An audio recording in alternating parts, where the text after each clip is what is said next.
السلام علیکم ناظرین، آپ دیکھ رہے ہیں ذیشان سید یوٹیوب چینل۔ ناظرین، آج بات کریں گے دو امپورٹنٹ کیسز ہے۔ ایک سابق وزیر اعظم عمران خان کی اگینسٹ توشہ خانہ ریفرنس ہے، توشہ خانہ کا کیس ہے، ٹرائل فوجداری مقدمہ ہے۔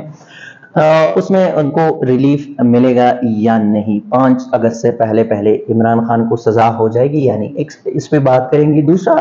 ٹرائل سپریم کورٹ میں ملٹری کورٹس کے حوالے سے مختلف پٹیشنز ہیں، مختلف پٹیشنز مسترد بھی ہو گئی فل کورٹ کے حوالے سے، لیکن ایک لارجر بینچ جو ہے وہ ہیئرنگ کر رہا ہے، اور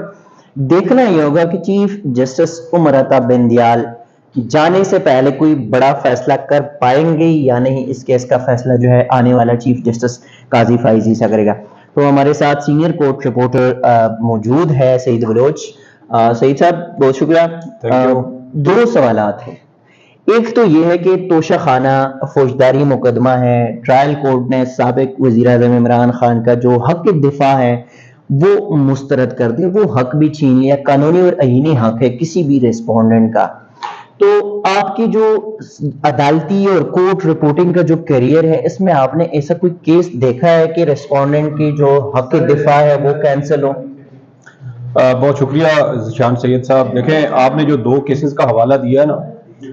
یہ دونوں کیسز آپس میں انٹر لنک ہوتے ہیں۔ آپ نے ابھی جیسے حق دفاع کی بات کی ہے توشہ خانہ کیس میں، ایک تو ہمیں یہ دیکھنا ہے کہ یہ ایک بہت ہائی پروفائل کیس ہے، ایک سابق وزیر اعظم کا کیس ہے۔ ماضی قریب میں اگر ہم دیکھیں تو سابق وزیر اعظم نواز شریف کا ٹرائل چلا پاناما کیس میں، اور جس طریقے سے اس ٹرائل کو چلایا گیا، آج تک اس کی جو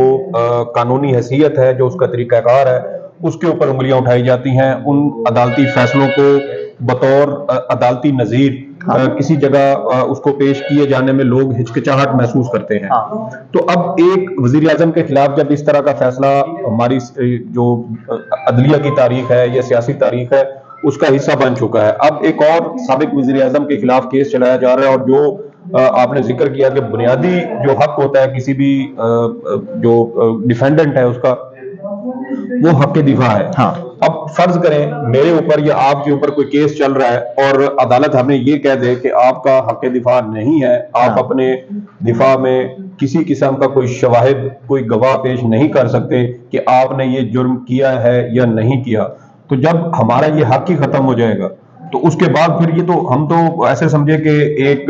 تیز دھار آلے کے سامنے ہمیں کھڑا کر دیا گیا ہے اور ہمیں ہر صورت اس کا جو ہے وہ مقابلہ کرنا ہے، یعنی ہمارے پاس بچاؤ کا کوئی راستہ بھی نہیں ہے۔ اگر آپ نے حق دفاع ہی نہیں دینا تو پھر ان کو بلانے کا، ان کے وکیل کو سننے کی ضرورت ہی کیا ہے؟ جی دیکھیں، پھر آپ ویسے ہی کسی کو سزا سنا دیں کہ کوئی شخص وہاں سڑک سے جا رہا ہے، آپ اس کو پکڑیں اور کہیں کہ اس شخص نے یہ جرم کیا ہے اور اس کو اتنے سال کی یا سزا سنائی جاتی ہے، سزائے موت سنائی جاتی ہے، اس کو پھانسی چڑھا دیں، تو اس طرح تو پھر آپ کسی کو بھی پھانسی پہ چڑھا سکتے ہیں۔ اور دوسری بات جو آپ نے حق دفاع کی بات کی ہے، تو ہم ملٹری کورٹ میں اگر دیکھیں جو کیس اس وقت سپریم کورٹ آف پاکستان میں ذیل سماعت ہے، اس میں 4 بنیادی اس میں اعتراضات اس کے اوپر اٹھائے گئے تھے۔ پہلا اعتراض تو اس میں یہ تھا کہ ملزم کو وکیل کرنے کا حق نہیں ہوتا ملٹری کورٹس کے اندر، کیونکہ کلوزڈ جو ہے وہ بند کمروں کے اندر یہ ٹرائل چلایا جاتا ہے، اور وہاں پر اندر چند ملٹری کے افسران بیٹھے ہوتے ہیں، اور وہ کرنل لیول سے لے کے اوپر کے لیفٹیننٹ جنرل لیول کے افسران پر مشتمل کوئی بھی ایک عدالت جو ہے وہ وہاں پہ قائم کر دی جاتی ہے، اور بند کمروں کے اندر ملزم کو بتایا جاتا ہے کہ آپ کے اوپر یہ الزامات ہیں، آپ کے خلاف یہ شواہد ہیں، اور یہ شواہد جو ہیں یہ ثابت کرتے ہیں کہ آپ نے یہ جرم کیا ہے، اس لیے آپ کو اتنے عرصے کے لیے سزا سنائی جاتی ہے۔ اس طرح بالکل مطلب وہ بند کمروں کے اندر ٹرائل کیے جاتے ہیں، اور یہی اعتراض اس کے اوپر تھا کہ وکیل کرنے کا حق نہیں ہے، پھر حق دفاع کا نہیں ہے۔ مثال کے طور پہ ابھی بھی جو سپریم کورٹ میں کیس چل رہا ہے اس میں ایک اعتراض یہی ہے کہ ملٹری کورٹس کے اندر ملزم کو حق دفاع نہیں ہوتا۔ مثال کے طور پہ 9 مئی کے واقعات کا case supreme court of Pakistan میں زیر سماعت ہے۔ ایک بندہ یہ کہتا ہے کہ میں اس وقت کور کمانڈر ہاؤس کے سامنے یا اس کے اندر موجود نہیں تھا، لیکن جب جیو فینسنگ کی گئی تو جیو فینسنگ کے اندر کیا، مثال کے طور پہ آپ کرتے ہیں کہ 5 کلومیٹر کا یہ سرکل ہے، اس 5 کلومیٹر کے سرکل کے اندر جتنے بھی موبائل فون نمبر اس وقت ایکٹیو تھے ان تمام لوگوں کو اٹھا لیا جائے۔ تو وہاں پر اگر آپ کسی بھی شخص کو اٹھا کے اس کا کیس ملٹری کورٹ کے اندر چلا دیتے ہیں اور اس کو یہ کہہ دیتے ہیں کہ آپ کا حق دفاع نہیں ہے بلکہ آپ کے خلاف یہ جیو فینسنگ کا ڈیٹا ہمارے پاس موجود ہے اور اس کی بنیاد پر یہ ثابت ہوتا ہے کہ آپ وہاں پر 9 مئی کے روز موجود تھے اور ممکنہ طور پر آپ کور کمانڈر ہاؤس کے اندر بھی گئے اور آپ نے وہاں پر توڑ پھوڑ بھی کی، اس لیے یہ تمام الزامات آپ کے اوپر ثابت ہوتے ہیں اور ان الزامات اور ان شواہد کی روشنی میں آپ کو 2 سال 6 ماہ یا 1 سال کی قید کی سزا سنائی جاتی ہے۔ سیم وہی چیز ہے کہ جو اعتراض ملٹری کورٹ کے اوپر ہے اور بار بار وکلا یہی کہہ رہے ہیں، اٹارنی جنرل عدالت کو یقین دہانی کروا رہے ہیں کہ ملزمان کو حق دفاع دیا جائے گا، ان کو وکیل سے مشاورت کرنے کا موقع دیا جائے گا، تو جب آپ ملٹری کورٹ کے اندر ملزمان کو یہ حق دینے کو تیار ہیں تو دوسری طرف ایک سابق وزیر اعظم ہے، سول کورٹ کے اندر ان کا مقدمہ چل رہا ہے، آپ یہ بھی کہتے ہیں کہ پیرلل جوڈیشل سسٹم نہیں ہونا چاہیے۔ انہی جو ہماری کرمنل کورٹس ہیں، جو ہماری سول کورٹس ہیں، یہاں پر ملزمان کے خلاف مقدمات چلنے چاہیے، اینٹی ٹیررسٹ کورٹس کے اندر مقدمات چلنے چاہیے۔ تو جب آپ یہاں پر یہ درست طریقہ کار اختیار کرنے کو تیار نہیں ہے تو پھر جب ملٹری کورٹ کے اندر کسی ملزم کے خلاف، کسی سیاستدان کے خلاف یا کسی اور فرد کے خلاف کیس چلایا جائے گا تو پھر وہاں پر آپ اس نقطے کا دفاع کیسے کریں گے کہ وہاں پر ملزمان کو حق جو ہے وہ حق دفاع وہ دیا جانا چاہیے۔ اچھا بلو صاحب، یہ بھی بتائیں کہ چونکہ chief justice of Pakistan Umar Ata بن نیال کچھ دنوں کے مہمان ہے، سپتمبر میں انہوں نے جانا ہے، قاضی فائز عیسیٰ نے واپس آنا ہے چیف جسٹس آف پاکستان۔ تو جو ملٹری کورٹس، ایک بہت بڑا کیس جو ہے اس وقت سپریم کورٹ میں چل رہا ہے، جس کے اوپر بین الاقوامی نظریں بھی ہے، پاکستانی میڈیا کی بھی ہے، پاکستانی عوام کی نظریں بھی اس کیس کے اوپر مرکوز ہے۔ عمر عطا بن نیال صاحب نے پنجاب الیکشن کا ایک فیصلہ دیا، حکومت نے ماننے سے انکار کر دیا، سپریم کورٹ کی اس بینچ نے کوئی ایسا فیصلہ نہیں دیا اس حوالے سے۔ ابھی جو کہ پھر سے چیف جسٹس جو ہے وہ اب تو اور بھی مہمان کم کچھ دن رہ گئے ہیں، کچھ دنوں میں جانا ہے، تو کیا آپ کو لگ رہا ہے کہ ملٹری کورٹس کے حوالے سے یہ موجودہ چیف جسٹس جو ہے بمیاس سمیت بینچ کوئی ایسا فیصلہ دے سکتے ہیں جو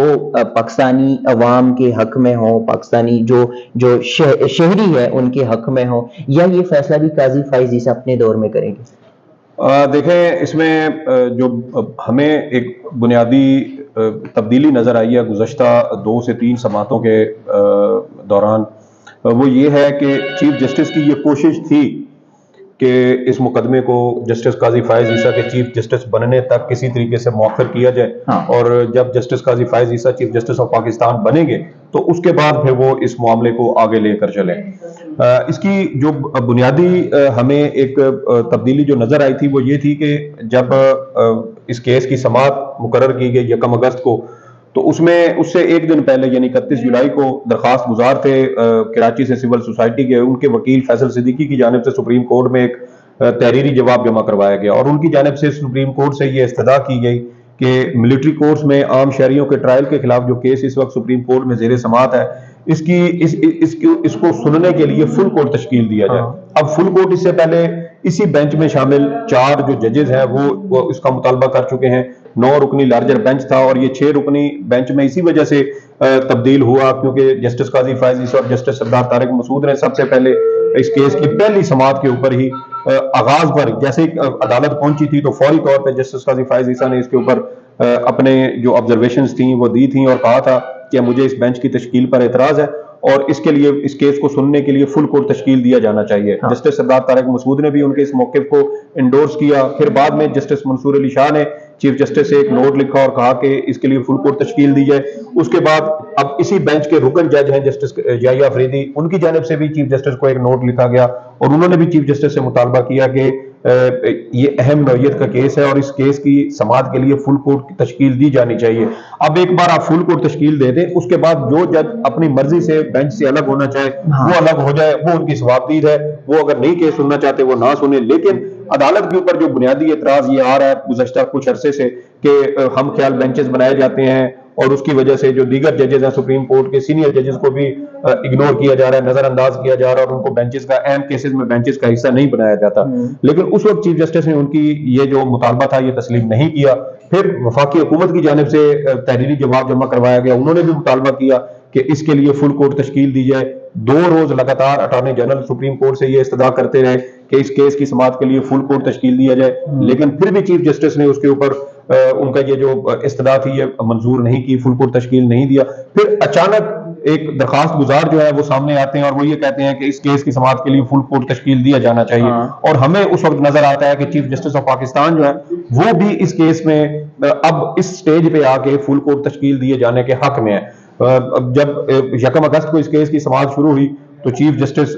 کیس کی سماعت کے دوران بار بار یہ پوچھتے ہوئے ہمیں نظر آیا کہ وکیل فیصل صدیقی کہاں ہیں، وہ عدالت سے کیوں چھپ رہے ہیں۔ تو ہمیں اس سے ایک تاثر یہ ملا تھا کہ شاید یہ جو جواب درخواست گزار کی جانب سے جمع کروایا گیا ہے، شاید یہ کوئی میوچل انڈرسٹینڈنگ کی وجہ سے یہ جمع کروایا گیا ہے، اور چیف جسٹس یہ سمجھتے ہیں کہ اس کیس کو سننے کے لیے اب فل کورٹ تشکیل دی جانی چاہیے۔ لیکن اب اس سٹیج پہ آ کے جب تقریباً 90% تک کیس مکمل ہو چکا ہے، اس میں 7 درخواست گزار تھے جن میں سے 6 کے جو بلکہ تمام کے جو وکلا ہیں، تمام کے وکلا وہ اپنے دلائل مکمل کر چکے ہیں، اٹارنی جنرل اس وقت اپنے آدھے دلائل دے چکے تھے۔ اب 90% جب کیس مکمل ہو چکا تھا تو پھر اس موقع پہ آ کے یہ مطالبہ کیا گیا کہ فل کورٹ تشکیل دی جائے۔ تو ہمیں اس سے یہی تاثر ملا کہ چیف جسٹس آف پاکستان اب شاید اس کیس کا فیصلہ کرنے سے ہچکچا رہے ہیں، اور شاید وہ نہیں چاہتے کہ ان کی جو ریٹائرمنٹ اگلے مہینے جو رولز ہیں یا جو ان کی مدت ملازمت ہے اس کے حساب سے وہ 16 ستمبر کو ریٹائر ہو جائیں گے، وہ شاید اپنی ریٹائرمنٹ کو سیکیور کرنے کی پوزیشن میں ہمیں نظر آتے ہیں کہ تاکہ ان کی ریٹائرمنٹ کسی قسم کی بدمزگی کا شکار نہ ہو۔ اور آپ کو پتا ہے کہ ریٹائرمنٹ کے بعد بھی ججز کے بہت زیادہ پریویلیجز، بہت سارے ان کے پرکس ہوتے ہیں جو ریٹائرمنٹ کے بعد بھی ججز وصول کرتے رہتے ہیں۔ سب سے بڑا تو ان کی پینشن کا معاملہ ہوتا ہے۔ اس کے علاوہ ریٹائرمنٹ کے بعد بہت سارے ایسے عہدے ہیں جو ریٹائرڈ ججز جو ہیں وہ اعلیٰ عدلیہ کے ان کے حصے میں آتے ہیں۔ تو شاید چیف جسٹس کچھ ایسی پوزیشن میں ہمیں نظر آئے کہ وہ مقتدر حلقوں کے ساتھ کسی قسم کی کوئی لڑائی جھگڑا نہیں کرنا چاہتے، بلکہ بڑے پرسکون انداز میں اپنی ریٹائرمنٹ چاہتے ہیں۔ لیکن جب تمام درخواست گزاروں کی جانب سے فیصل صدیقی کے علاوہ تمام جو دیگر 6 درخواست گزار تھے، جس میں سابق وزیر اعظم عمران خان، سابق چیف جسٹس جواد خواجہ، صدر سپریم کورٹ بار، اس کے علاوہ اعتزاز احسن اور سول سوسائٹی کے وکیل، اور ایک وکیل انفرادی طور پہ ہیں زمان وردک، ان کی جانب سے، اور ایک شہری ہیں لاہور سے جن کے بیٹے کا کیس اس وقت ملٹری کورٹس میں چلایا جا رہا ہے اور وہ ان 102 افراد میں شامل ہیں۔ یہ ان تمام درخواست گزاروں نے سپریم کورٹ سے فل کورٹ تشکیل دینے کی مخالفت کی، اور انہوں نے یہ کہا کہ ہمیں مکمل اعتماد ہے اس 6 رکنی بینچ کے اوپر، اور چیف جسٹس نے گرمیوں کی چھٹیوں کے دوران جو بینچ تشکیل دیا تھا یہ ان تمام دستیاب ججز کو مد نظر رکھتے ہوئے دیا تھا جو اس وقت ملک کے اندر موجود تھے اور اس کیس کو سن سکتے تھے۔ تو اس لیے اب اگر اس میں سے 3 ججز الگ ہو چکے ہیں تو اس وقت یہ 6 رکنی بینچ ہی دراصل فل کورٹ ہے، یہی بینچ اس کیس کو سنے، اس کا فیصلہ کرے۔ لیکن آج پھر ہم نے دیکھا کہ ڈرامائی انداز میں کیس جو ہے وہ غیر معینہ مدت کے لیے ملتوی کیا گیا ہے۔ اس کی وجہ یہ بتائی گئی ہے کہ 2 ہفتے کے لیے ججز دستیاب نہیں ہیں، کچھ ججز نے چھٹیوں پر جانا ہے، اور کچھ ججز کی صحت کو بھی کچھ مسائل یا کچھ ایشوز ہیں، اور اس کی وجہ سے اب 2 ہفتے کے لیے تو کیس فکس نہیں ہوگا۔ 2 ہفتے کے بعد بھی امکان ہے کہ وہ 1 ہفتے کے بعد ہو، 2 ہفتے کے بعد ہو، 3 ہفتے کے بعد ہو، وہ ڈیپینڈ کرتا ہے کہ جب یہ تمام 6 رکنی ججز جو ہیں وہ دستیاب ہو۔ اب ہماری جو انفارمیشن ہے وہ یہ ہے کہ جسٹس یحییٰ آفریدی شاید 1 ماہ کی چھٹی پہ چلے جائیں۔ اب آج 3 تاریخ ہے، جب یہ ویکینڈ ختم ہوگا تو شاید 6 سے 7 تاریخ ہو جائے گی، اور 6 سے 7 تاریخ کے بعد اگر آگے آپ 1 ماہ کا جو عرصہ ہے وہ آپ کاؤنٹ کریں تو یہ جاتا ہے تقریباً فرسٹ ویک آف ستمبر تک۔ تو اس کے بعد 13 ستمبر کو اس کے اوپر نیا عدالتی سال شروع ہوگا، اور اس کے بعد 15 ستمبر کو لاسٹ ڈے ہے، 16 کو چیف جسٹس صاحب ریٹائر ہو جائیں گے۔ تو ہمیں اب جو یہ کیس ہے یہ اب جسٹس قاضی فائز عیسیٰ کے دور میں سماعت اس کی ہوتی ہوئی نظر آ رہی ہے۔ چیف جسٹس شاید اب اس کیس کی سماعت نہ کریں، اور اب جب چیف جسٹس قاضی فائز عیسیٰ آئیں گے تو پھر ممکنہ طور پہ یہ کیس کی سماعت دوبارہ شروع ہو، ممکن ہے اس کے اوپر پھر فل کورٹ تشکیل دیے جانے کا مطالبہ سامنے آئے اور جسٹس قاضی فائز عیسیٰ فل کورٹ تشکیل دیں۔ ماضی میں 2015 میں جب 21ویں آئینی ترمیم آئی، جسٹس قاضی فائز عیسیٰ نے اس وقت بھی ملٹری کورٹس کے خلاف اپنا ایک اختلافی نوٹ لکھا تھا۔ سابق چیف جسٹس جواد خواجہ جو اس دور میں چیف جسٹس تھے، اب اس ملٹری کورٹس کے والے کیس میں وہ درخواست گزار ہیں، انہوں نے بھی ملٹری کورٹس کے خلاف اپنا ایک نوٹ لکھا اور انہوں نے اس کی مخالفت کی تھی۔ تو جب جسٹس قاضی فائز عیسیٰ کا دور آئے گا، وہ چیف جسٹس بنیں گے، تو امکان یہی ہے کہ شاید ملٹری کورٹس کے خلاف یہ فیصلہ دیا جائے۔ کیونکہ دوسری جانب اگر ہم دیکھیں تو کافی حد تک تو اب دلائل مکمل ہو گئے. آج بھی اٹارنی جنرل نے کہا کہ مجھے صرف 1.5 گھنٹہ چاہیے, 1.5 گھنٹے کے اندر میں اپنے دلائل مکمل کر لوں گا. دوسری طرف وزیر اعظم, وزیر دفاع, وزیر داخلہ کے 3 وکلا ہیں. میرے خیال میں اگر عدالت ان کو سنے تو میکسیمم 10 سے 15 منٹ ہر وکیل لے گا, اور ان کے آدھا گھنٹہ یا 45 منٹ وہ لیں گے, تو ایک دن کے اندر اس کیس کی سماعت مکمل ہو سکتی ہے. لیکن اب اچانک اس کو غیر معینہ مدت کے لیے ملتوی کیا گیا ہے, جس سے یہی نظر آتا ہے کہ اب جسٹس قاضی فیاض عیسائی اس کیس کا فیصلہ کریں گے. شکریہ سید بلوچ. جی ناظرین, بالکل اب دیکھنا یہ ہوگا کہ بہت امپورٹنٹ کیسز جو کہ عمر عطا بندیال صاحب چیف جسٹس آف پاکستان, اب بھی بظاہر یوں لگ رہا ہے کہ وہ اس کیس کا فیصلہ جو ہے کرنے کے حق میں نہیں ہے, اور وہ بھی یہ چاہتے ہیں کہ قاضی فائز عیسیٰ جو ہے, جو آنے والا چیف جسٹس آف پاکستان ہوگا, اس کیس کا فیصلہ کریں گے.